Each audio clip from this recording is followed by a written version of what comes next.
Child was kicked out by adoptive family, but the millionaire showed up and revealed a secret. Matthew trembled on the sidewalk as his few clothes were thrown out the door by Warren, the man who was supposed to be his adoptive father.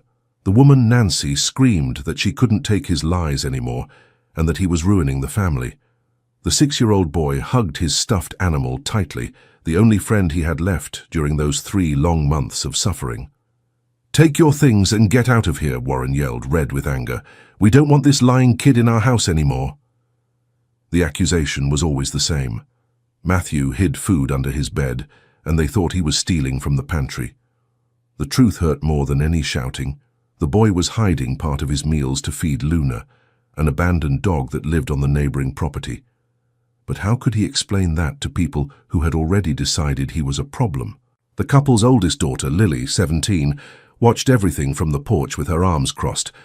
Beside her, Jason, 15, shook his head as if agreeing with his parents. Neither of them lifted a finger to defend him. The neighbors began coming out of their houses, drawn by the shouting and commotion taking over the quiet street in Denver. That's when a black luxury car abruptly stopped in front of the house. Out stepped an elegant man in an impeccable suit and a well-groomed beard. His brown eyes shone with indignation as he walked purposefully toward the group. "What's going on here?" asked Richard Anderson, his firm voice echoing through the silent street. Warren stopped in the middle of throwing another bag and looked at the stranger suspiciously.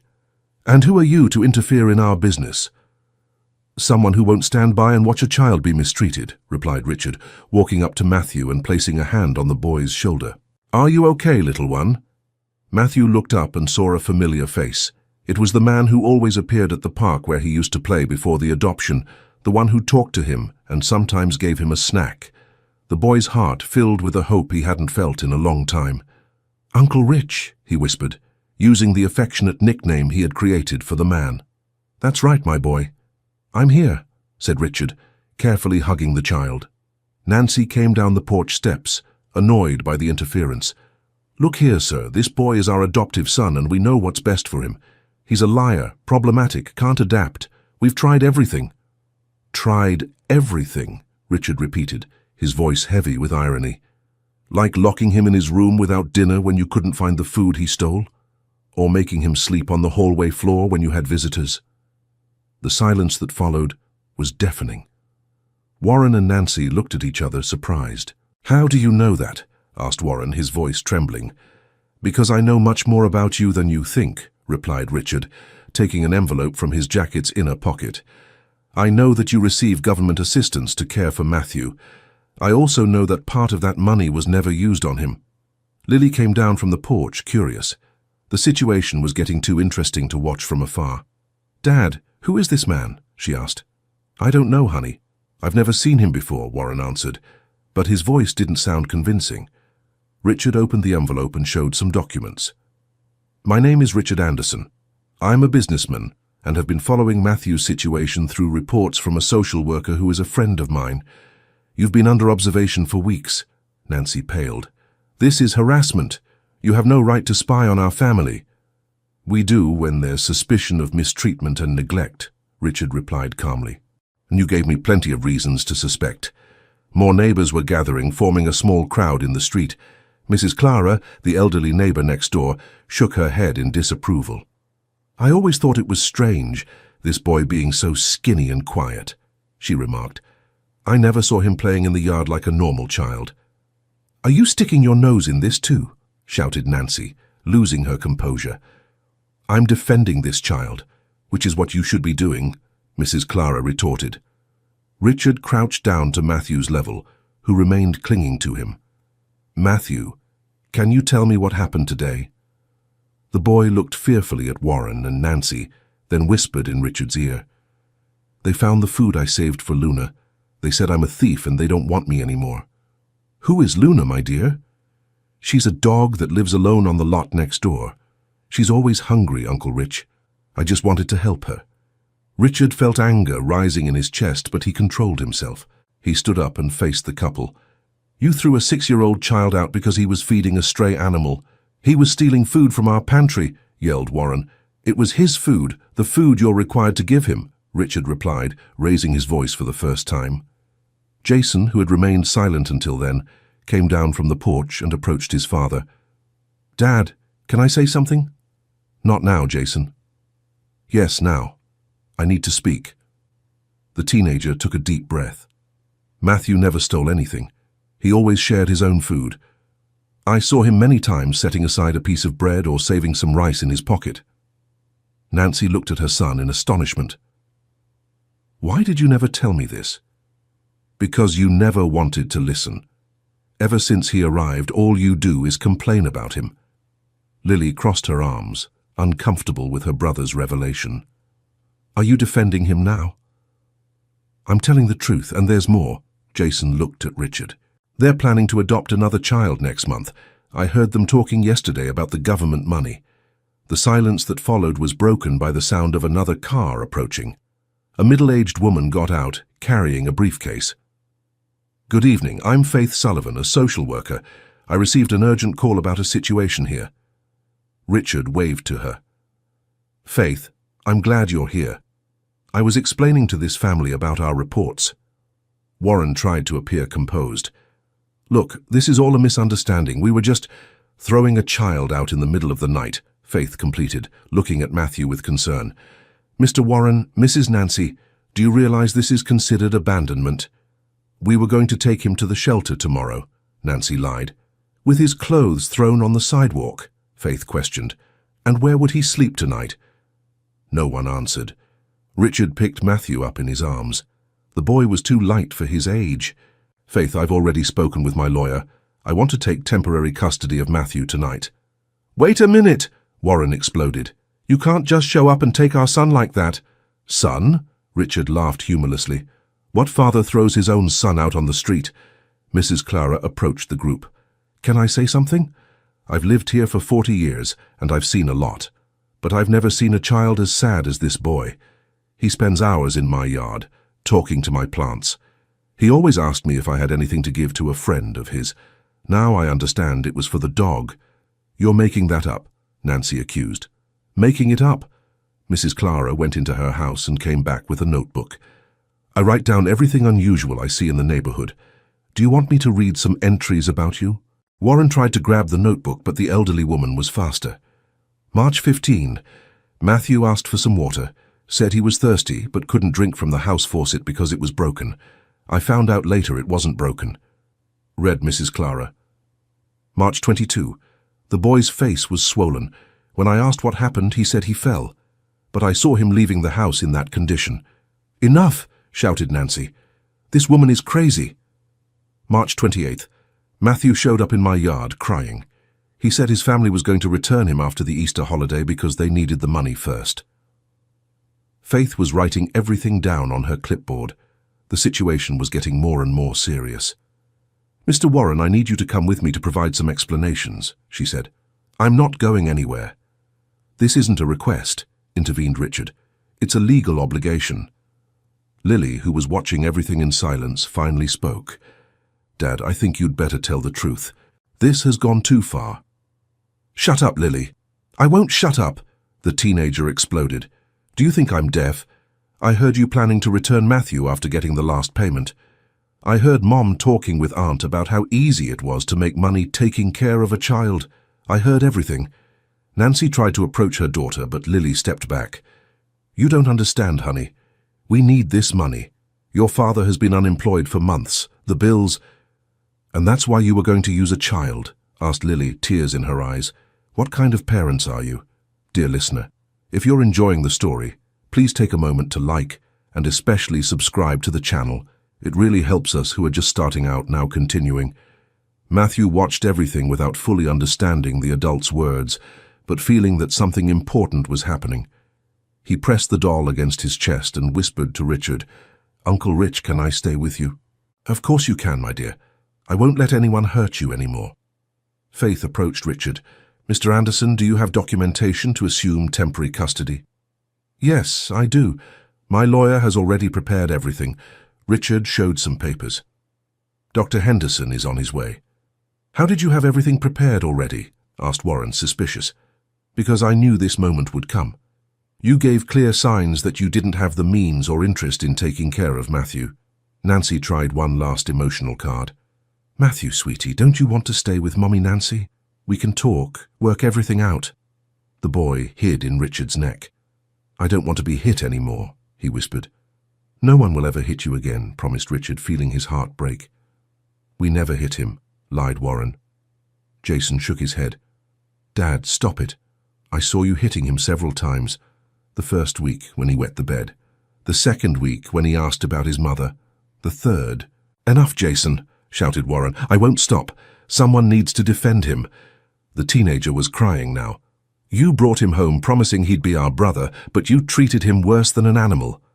Faith continued, noting every detail. The situation was much more serious than she had imagined.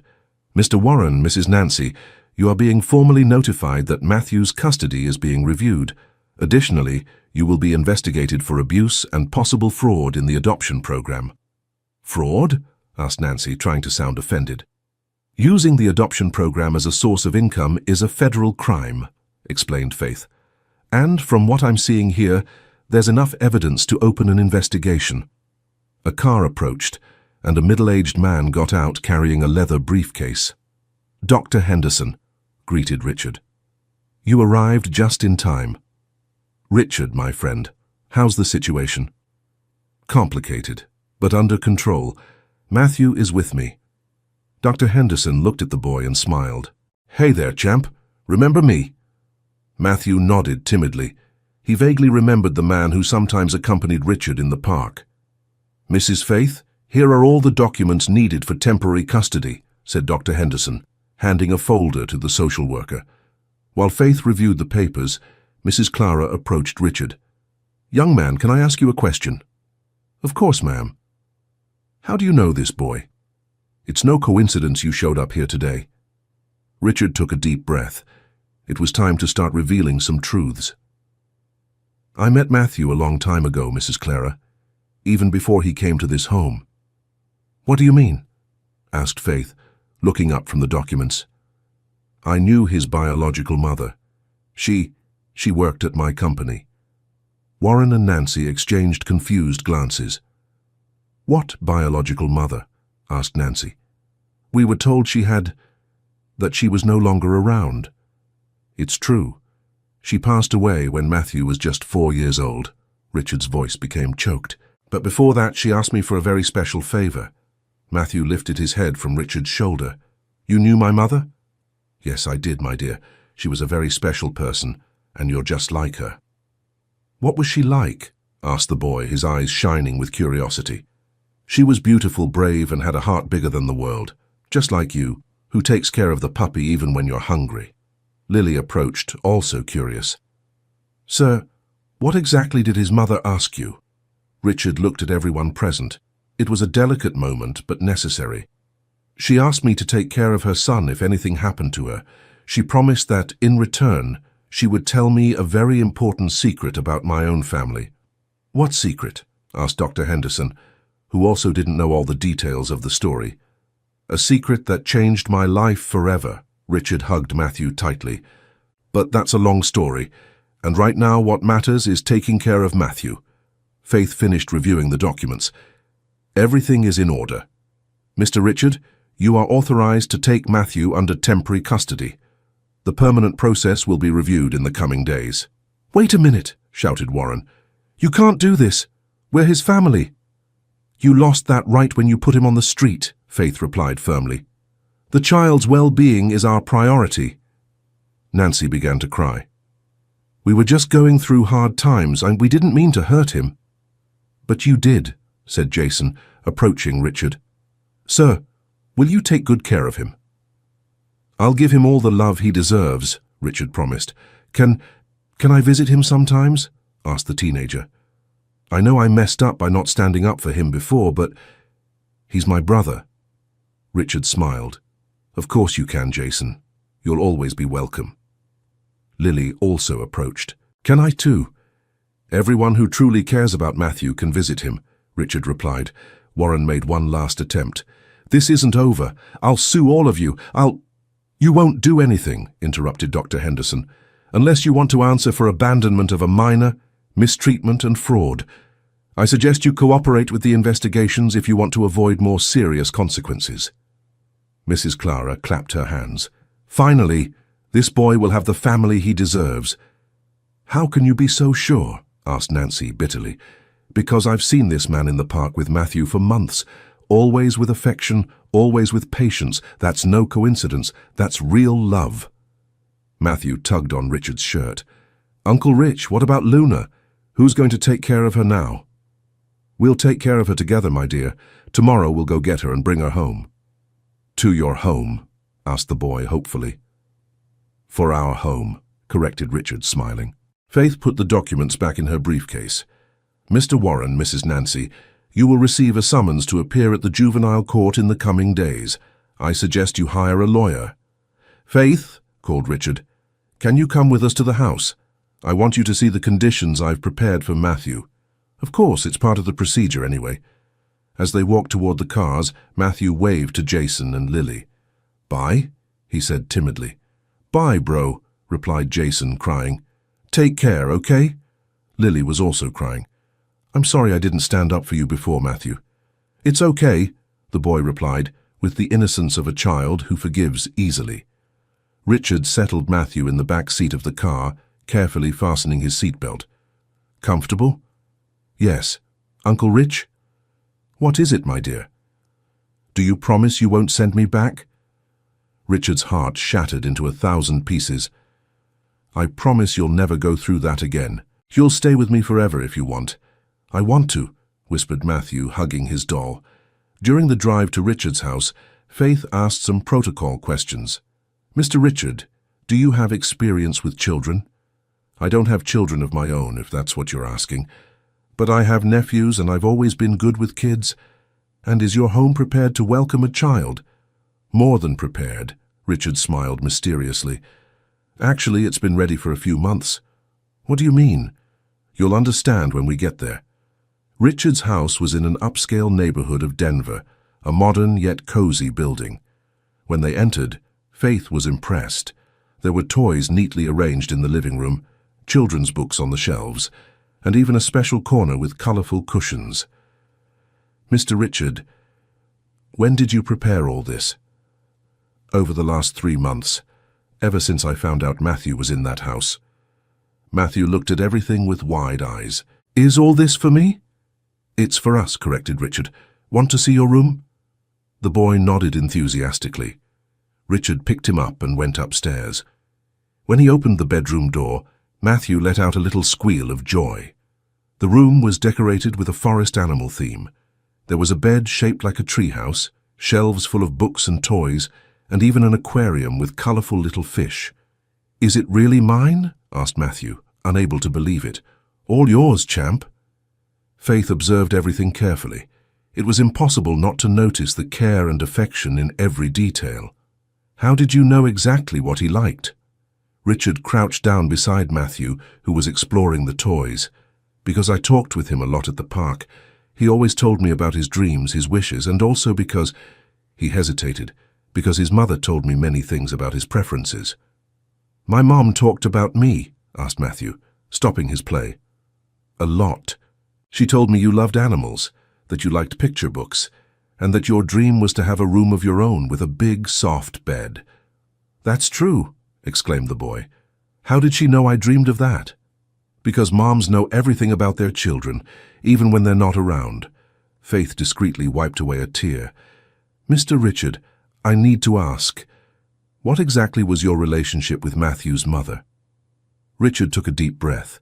It was time to share another piece of the truth. Carmen Sullivan was an employee at my company. She worked in cleaning, but she was one of the most intelligent and determined people I've ever known. Carmen Sullivan?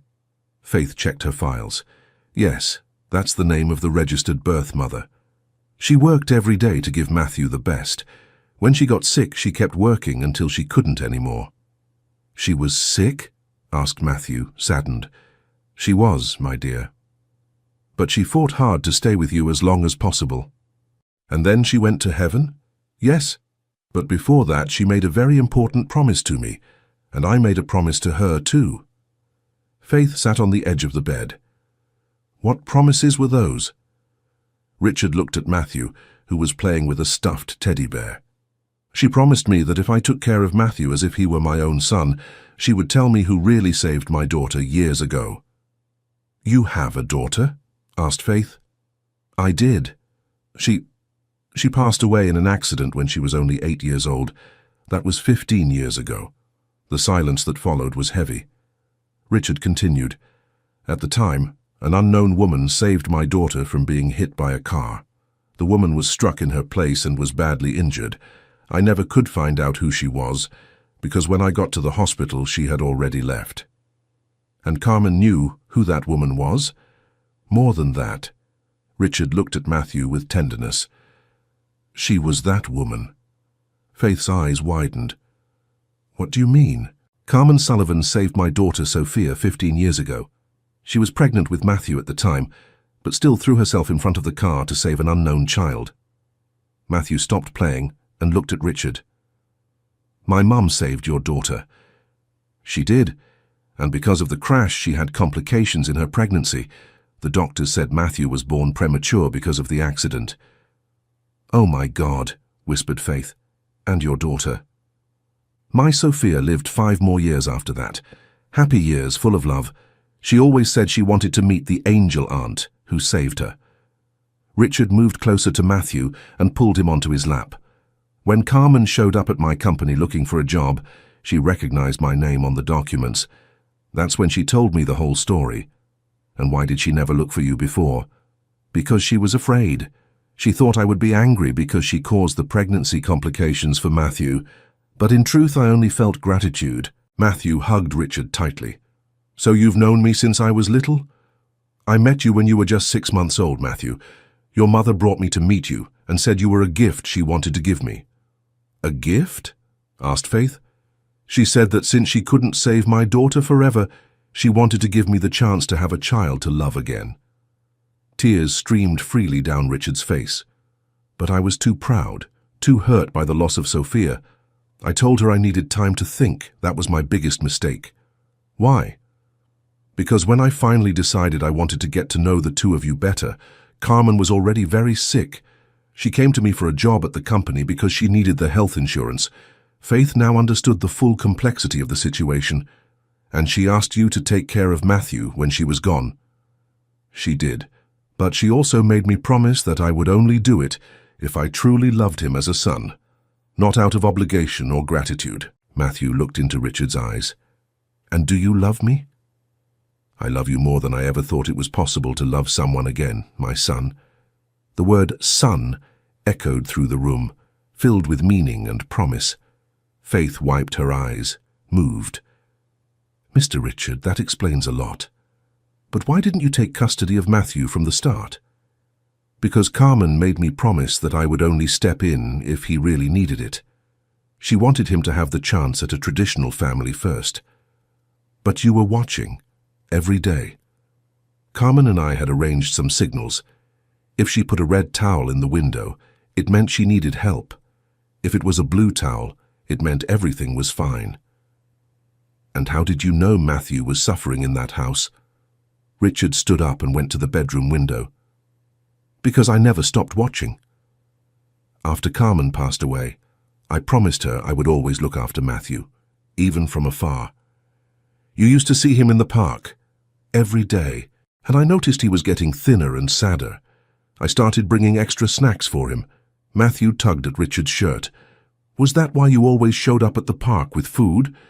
"Yes, my dear. I could tell you were hungry." "And did you know about the dog Luna?" "Yes, I did. I even took her to the vet a few times when you weren't looking." Faith shook her head, impressed.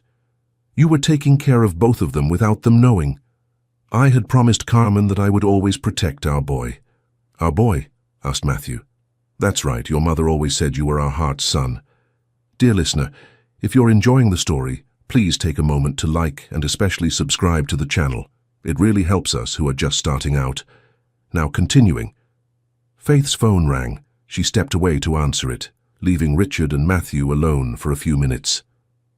"Uncle Rich. Dad Rich." Richard smiled through his tears. "You can call me whatever you like, my son." "Dad Rich, did you really have a daughter who went to heaven?" Yes, I did, Matthew. Her name was Sophia, and she was about your age when she passed. Do you miss her? Very much, but now I have you to help me with that longing. How so? Your mother told me you have a very big heart, that you can heal people's sadness. And she was right. Matthew hugged Richard again. I'll help you not feel sad about Sophia, Dad Rich. And I'll help you not feel sad about Mommy Carmen, deal? Deal? Faith returned, putting away her phone. Mr. Richard, I just received some important information about Matthew's adoption process. What did you find out? The Sullivan family is under investigation for more irregularities. It seems they've tried to adopt other children before, and there were always problems. What kind of problems? They always returned the children, claiming incompatibility. There are suspicions they've been using the adoption system as a source of income for years. Richard felt his anger rise, and the authorities never noticed.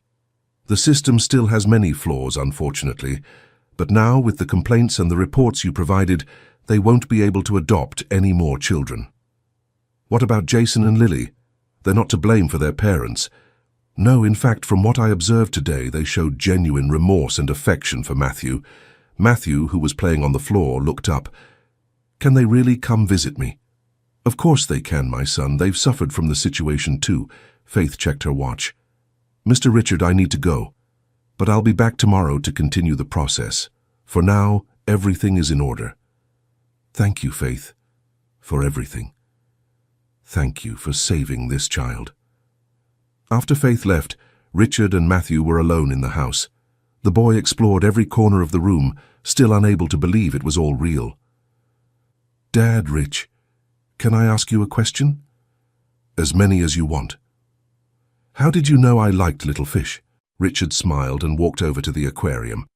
Your mother told me you always stopped in front of pet stores to look at the little fish. She dreamed of buying an aquarium for you. Did she really love me? More than anything in the world, Matthew. Everything she did was with you in mind. Then why did she leave? Richard knelt beside the boy. Sometimes, my son, the people we love have to leave, even if they don't want to. But their love stays here. He touched Matthew's chest, in our hearts. And will you leave too?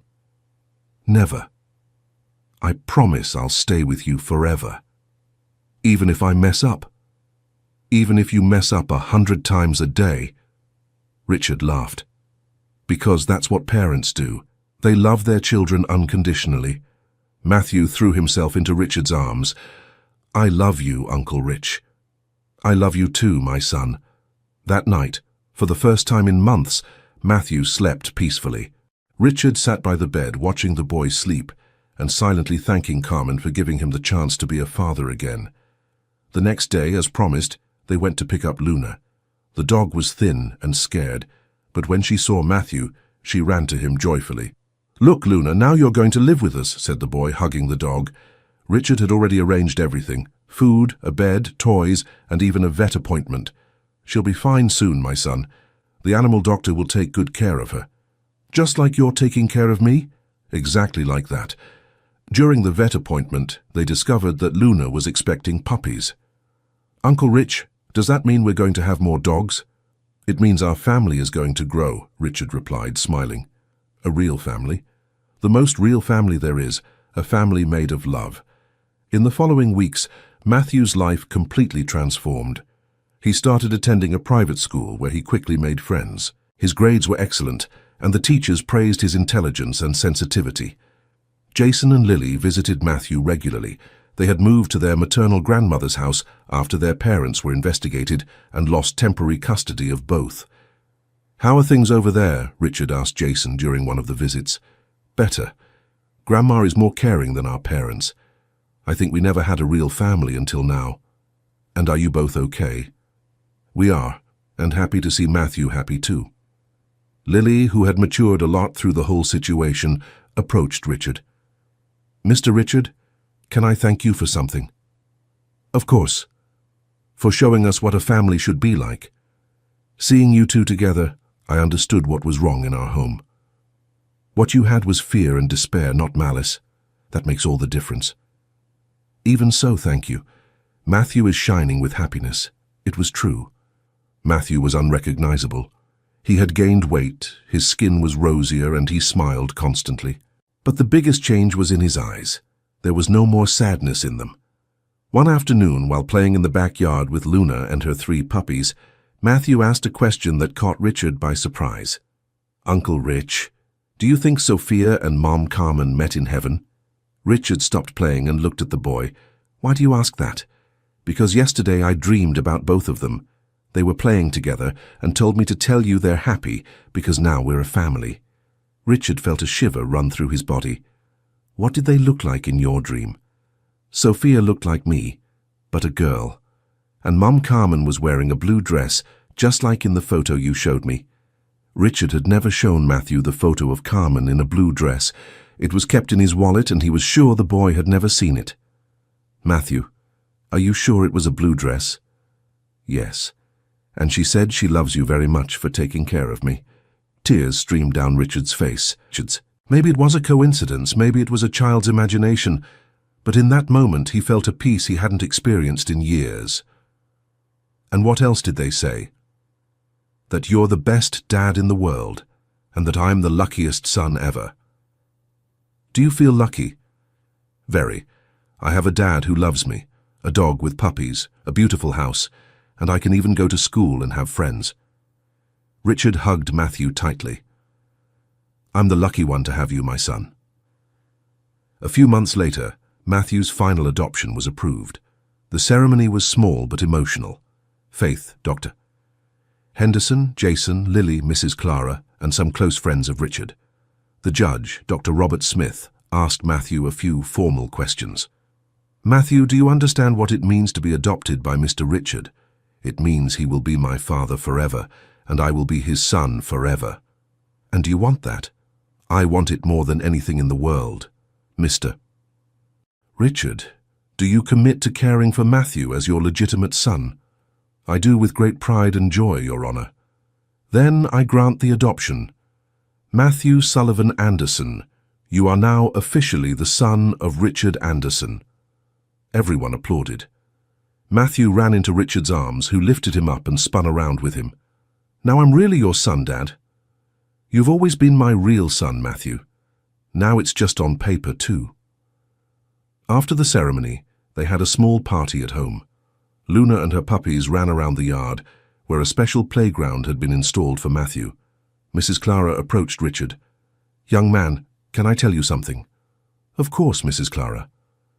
"In all my 70 years of life, I've never seen a more beautiful story than this. You saved that boy." "Actually, he saved me too." "How so?" "He brought me back to life. After I lost Sophia, I was just existing. With Matthew, I started living again." Faith joined the conversation. "Richard, how is the experience of being a father?" "Better than I imagined. Every day is a new discovery, a learning experience." "And Matthew, how is he adapting?" "Perfectly. Sometimes I'm afraid it's too good to be true." "Don't be afraid. You both deserve this happiness." Jason and Lily came over to say goodbye. "Uncle Richard," said Jason, "can I ask you a favor?" "Of course." "Can you teach my dad how to be a real father when he gets out of jail?" "Your dad is in prison?" "He was convicted of fraud in the adoption program. He and my mum will be in for a few months." "And are you guys okay?" "We are. Grandma is taking good care of us. But when they come back, I want them to learn to be a family like you."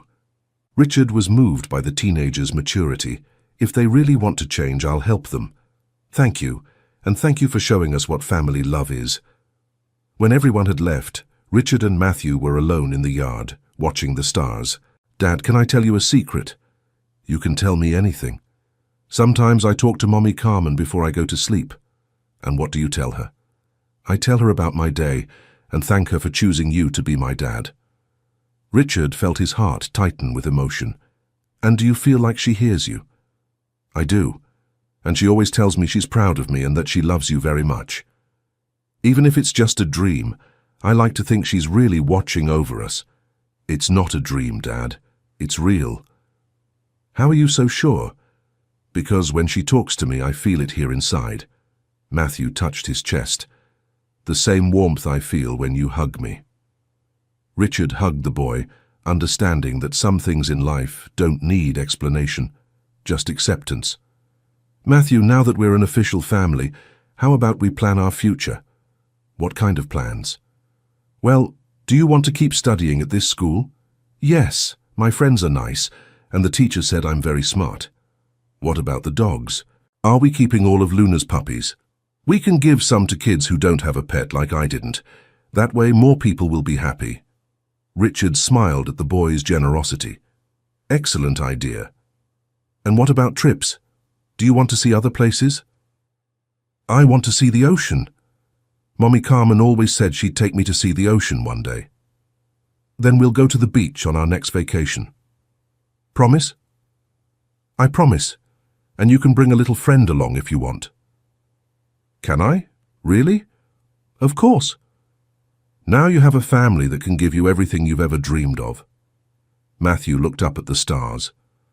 "Thank you, Mom Carmen, for choosing the best father in the world for me." Richard also looked up at the sky. "Thank you, Carmen, for giving me the best gift I could ever receive." Dear listener, if you're enjoying the story, please take a moment to like and especially subscribe to the channel. This really helps us who are just starting out. Now, continuing. 2 years had passed since that dramatic night on Sullivan Street.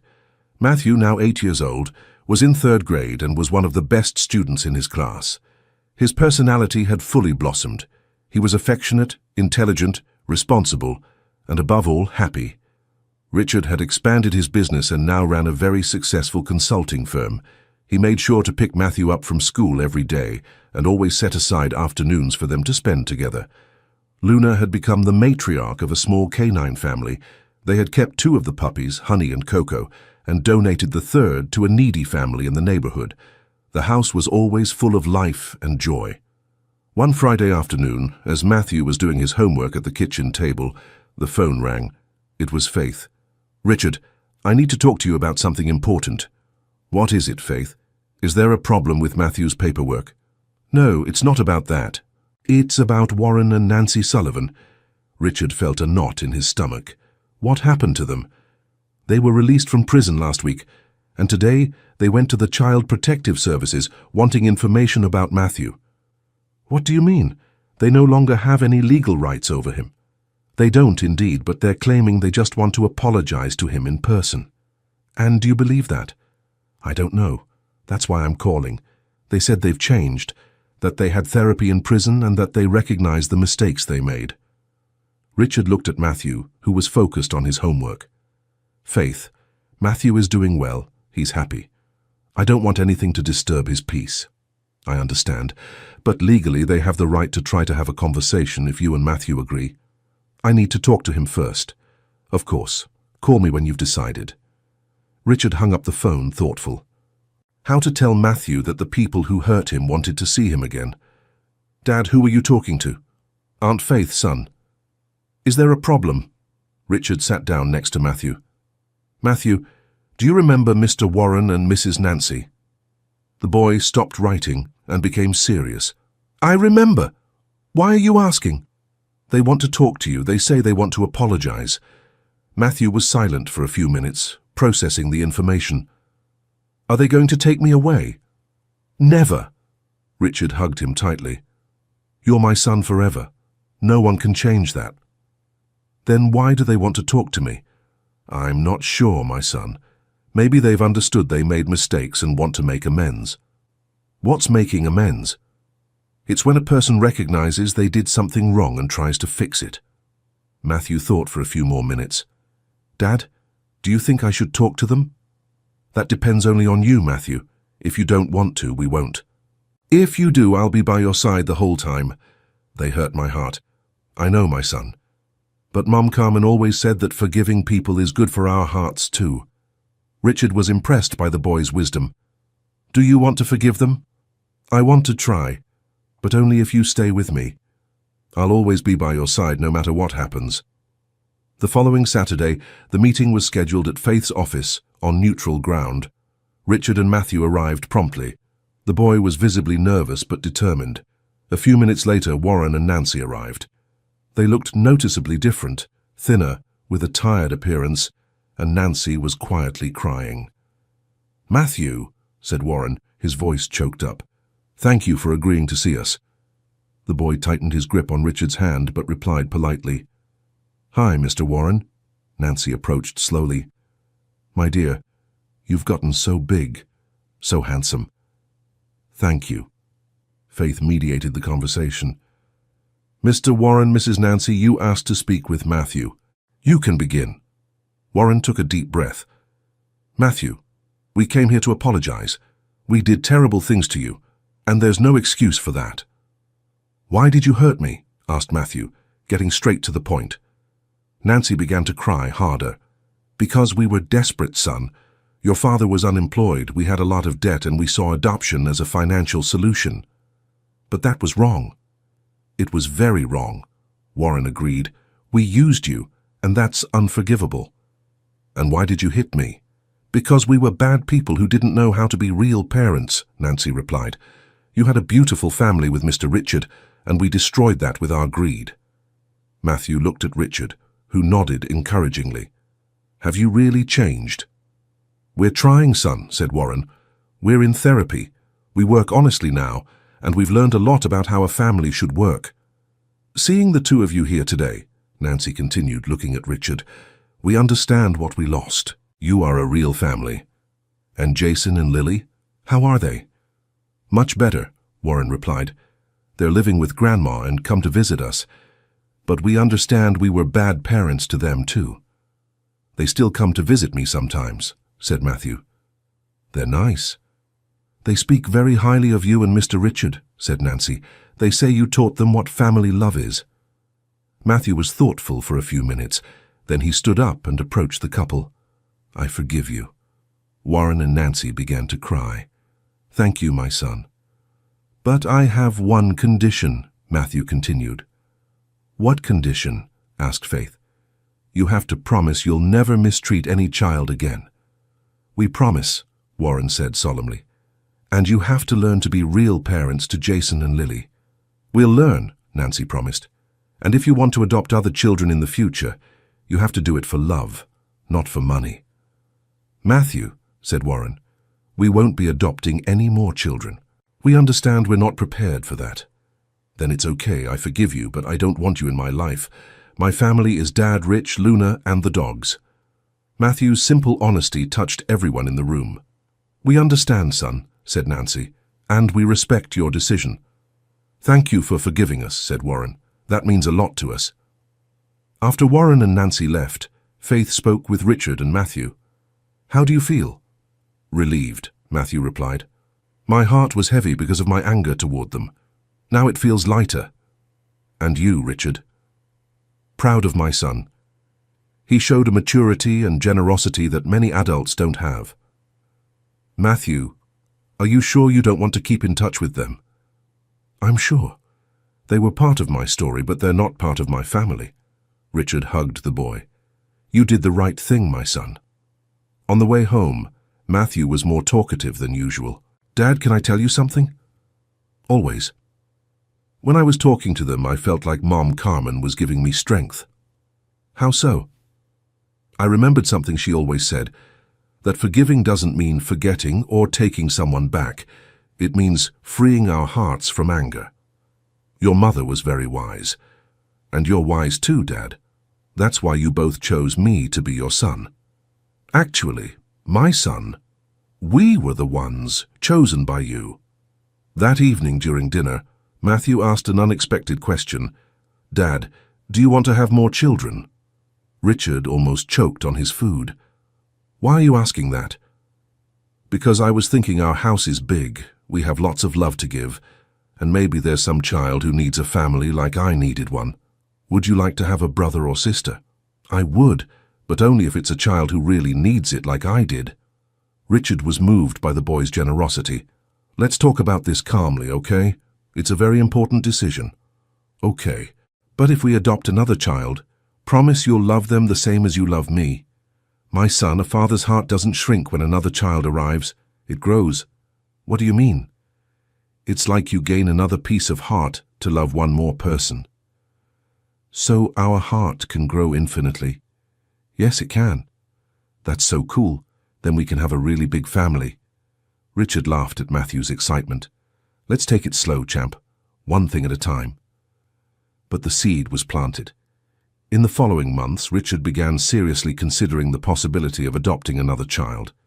He spoke with Faith about the process and requirements. Richard, are you sure you want to go through this again? I am. Matthew showed me that my purpose in life is to be a father, and there are so many children needing love. What about Matthew? How would he really react to having to share attention? He was the one who suggested it. And knowing my son like I do, I know he'd be a wonderful brother. What kind of child would you be willing to welcome? Any child who needs love, age, gender, color, it doesn't matter.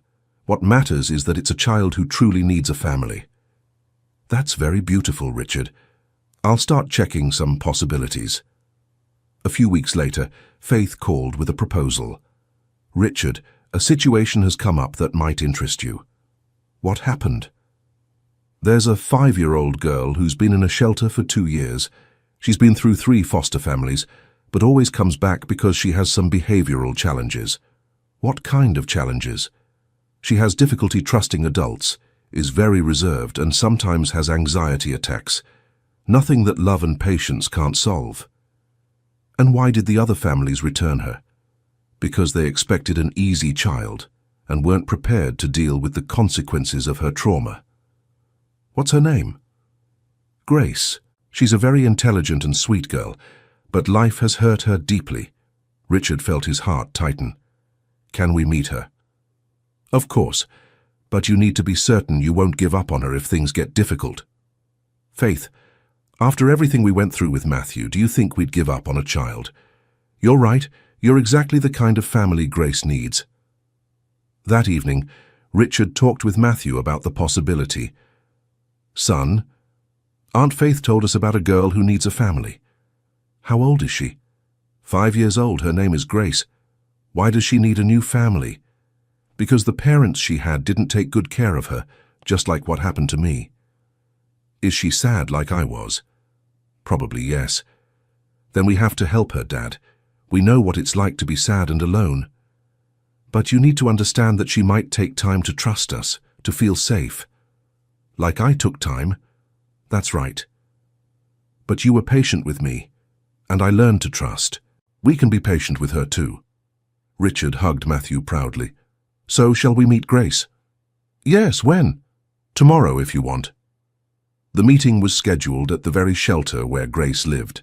It was a well-kept institution, but Richard knew no shelter could replace the warmth of a real family. When they arrived, they were greeted by the director, Ms. Margaret. Mr. Richard, Matthew, welcome. Grace is eager to meet you. How is she feeling? Asked Richard. Nervous, but hopeful. She's been through this a few times, so she's afraid of being disappointed again. We won't let her down, said Matthew with conviction. Grace was a small girl for her age, with curly hair and big, expressive eyes. When she saw them, she hid behind Miss Margaret. Grace, these are Mr. Richard and Matthew I told you about. The girl waved timidly. Matthew crouched down to her level. Hi, Grace, I'm Matthew. Hi, she whispered. Do you want to play with me? Grace looked at Ms. Margaret, who nodded encouragingly. You can go, dear. While the children played, Richard spoke with the director. What's her behavior normally like? She's very sweet, but she has episodes of anxiety when she feels threatened or abandoned. The previous families didn't know how to handle it. What kind of episodes? She completely shuts down, sometimes going days without speaking. Other times, she cries inconsolably. But when she feels safe, she's a normal, happy child. And with other children? She gets along well, especially with the younger ones. She has a very strong, protective instinct. Richard watched Matthew and Grace playing. The boy was being extremely patient and affectionate with her, and gradually the girl began to open up.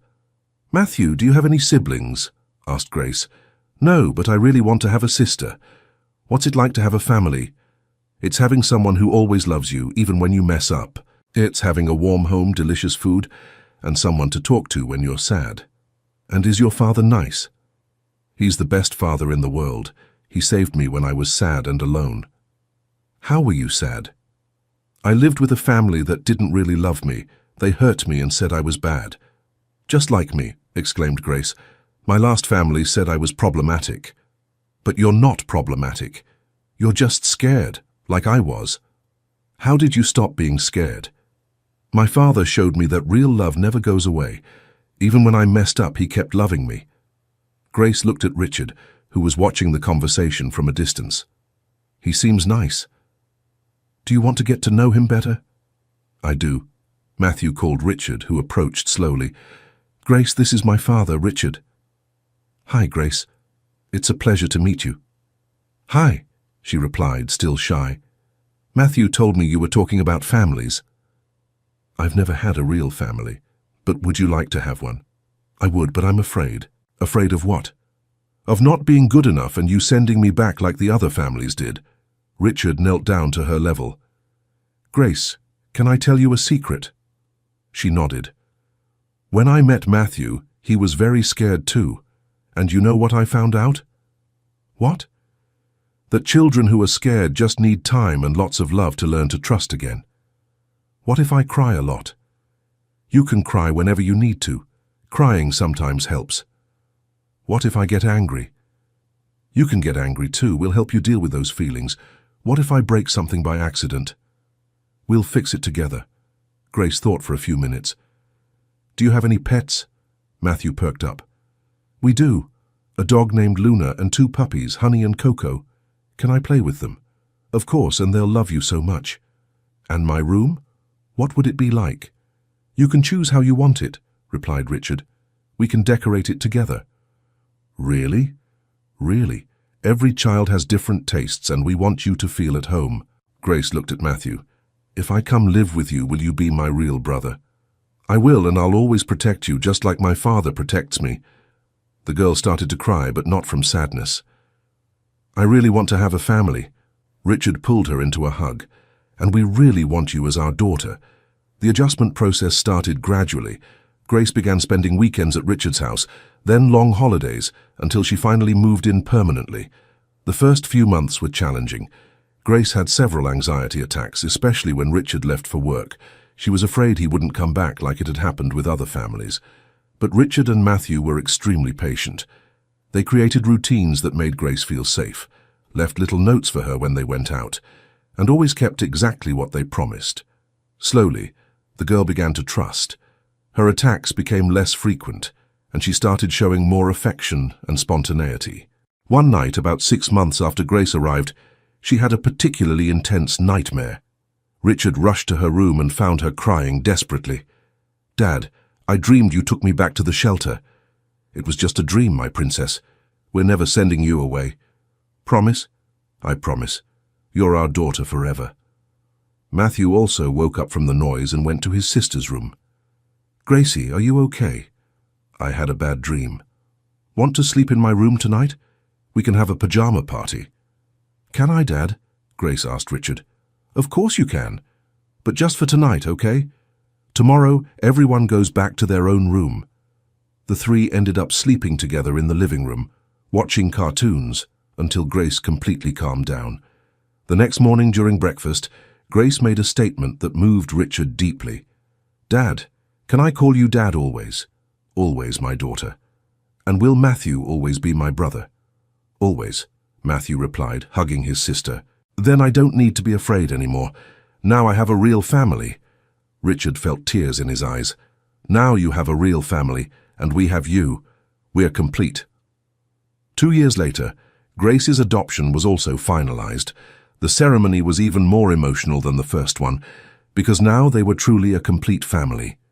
Grace had transformed into a confident, affectionate, and happy girl.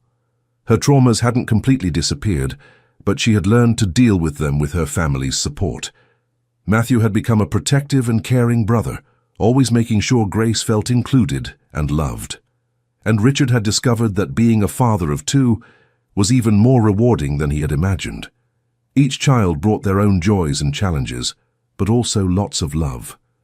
During Grace's adoption ceremony, the judge made a special remark. Mr. Richard, Matthew and Grace, you are an example of how love can transform lives. May your family continue to be a safe harbor for all of you. Thank you, Your Honor, Richard replied. They transformed me as much as I transformed them. Dad, said Grace, are we a complete family now? We're a perfect family, my princess. And will we stay together forever? Forever and one day more, Matthew answered, creating a phrase that would become the family motto. After the ceremony, they threw a bigger party than the first one. Present were Faith, Dr. Henderson, Mrs. Clara, some of Richard's friends, the children's schoolmates, and even Jason and Lily, who had become part of the extended family. Jason, now 18 and studying for college entrance exams, approached Richard. Uncle Richard, can I thank you for something? Of course. For showing me what a real family is like. That helped me understand what I want for my life. What do you want? When I have children, I want to be a father like you. Present, caring, patient. You'll be a wonderful father, Jason. And I want my children to have uncles like Matthew and Grace. They will always be your family, no matter what happens. Lily, now 20 years old and studying education, was also moved. Richard, thank you for saving not only Matthew and Grace, but also me and Jason. What do you mean? You taught us what family love is. Without that example, we might have repeated our parents' mistakes. You were always good people, Lily. You just needed a better example. And now we can be that example for others too. During the party, Richard watched his two children playing with their classmates. Matthew had become a responsible, intelligent 10-year-old boy full of dreams. Grace, at 7 years old, was a joyful, creative girl full of life. Mrs. Clara approached him. Richard, can I tell you something? Always, Mrs. Clara. Carmen and Sophia must be very proud of you in heaven. Why? Because you turned the pain of losing them into love for other children. That's the most beautiful thing there is. I had never thought of it that way. It's the truth. You honored their memory in the most beautiful way possible. That night, after all the guests had left, the family gathered in the living room for a special conversation. Kids, said Richard, today was a very special day for our family. Why, Dad? Asked Grace. Because now we are officially a complete family forever. And what does that mean? Matthew wanted to know. It means that no matter what happens in life, we will always have each other. Even when you two grow up and get married? Asked Grace. Even then, family is forever. Dad, said Matthew, can I tell you something? Always. Sometimes I talk to Mommy Carmen and tell her about our family. And what do you tell her? That you kept your promise to take care of me, and that now you're taking care of Gracie too. And Sophia? Asked Grace. Do you talk to her too? I do. I tell her that Dad Rich now has 2 children who love him very much. And what do they say? Asked Richard, curious. That they're happy because our family is complete and full of love. Grace snuggled between Richard and Matthew. I talk to them sometimes too. Even though you never met them? Asked Matthew. Yeah. I thank them for choosing you to save me too. Richard hugged both children tightly. You know I'm the luckiest of all of us, right? Why? They asked in unison. Because I gained not just 1, but 2 wonderful children. You two saved my life much more than I saved yours. What do you mean? Asked Grace. Before you came, I was just existing. With you, I started living again for real. And we learned what it means to be truly loved, said Matthew. So, we all saved each other, concluded Grace with the innocent wisdom of a child. Exactly, agreed Richard. We saved each other.